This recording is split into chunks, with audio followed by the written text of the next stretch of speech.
નમસ્કાર દર્શક મિત્રો, આપ જોઈ રહ્યા છો વિક્રમ ન્યૂઝ. હવે જોઈએ અગત્યના સમાચાર. સમસ્ત પંચ ક્રિકેટ ટુર્નામેન્ટ સુરતના કતારગામ ગજેરા સર્કલ પાસે શ્રી કાયસ્થ સમસ્ત પંચ સુરત દ્વારા ક્રિકેટ ટુર્નામેન્ટનું આયોજન કરવામાં આવ્યું હતું, જેમાં મોટી સંખ્યામાં યુવાનોએ ભાગ લીધો હતો અને ક્રિકેટ રમી એકબીજાનો ઉત્સાહ વધાર્યો હતો. આ ક્રિકેટ ટુર્નામેન્ટમાં કાયસ્થ પંચની 16 ટીમોએ ભાગ લીધો હતો.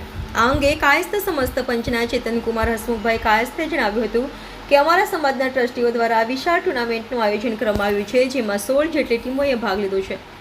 આ સાથે અમે એક નવયુવાન પરિચય મેળાનું પણ આયોજન કર્યું છે, જેમાં પસંદગીના પાત્રો સાથે લોકો વાતચીત કરી શકે.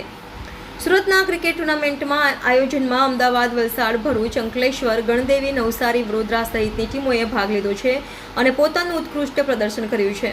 આ ક્રિકેટ ટુર્નામેન્ટનો મુખ્ય ઉદ્દેશ્ય આજના યુવાનો એકબીજા સાથે હળીમળીને રહે અને સમાજમાં એકતાની લાગણી જળવાઈ રહે તે હેતુથી આયોજન કરવામાં આવ્યું છે.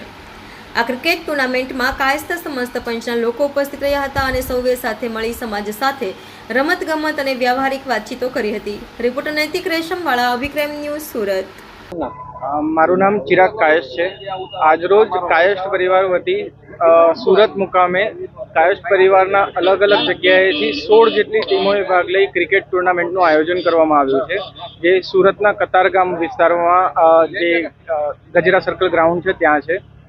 આ જે કરવાનો મુખ્ય હેતુ છે સમાજના યુવાઓ ભેગા મળે અને સમાજના યુવાઓ એકબીજાની એકતા વધે અને એકબીજાને ઓળખાણ થાય, જેથી કરીને તેઓ આગળ જઈને ખૂબ જ સારા એવા અલગ અલગ કાર્યક્રમો ખૂબ જ મોટા પાયે યોજી શકે, તે મુખ્ય હેતુ છે.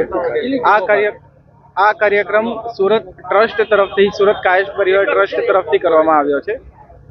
આની અંદર ટોટલ 16 ટીમોએ ભાગ લીધો છે, જેમાં અમદાવાદ, વલસાડ, ભરૂચ, અંકલેશ્વર, સુરત, બરોડા, નવસારી, ગણદેવી આ તમામ જગ્યાએથી અલગ અલગ ટીમો હાજર રહી છે.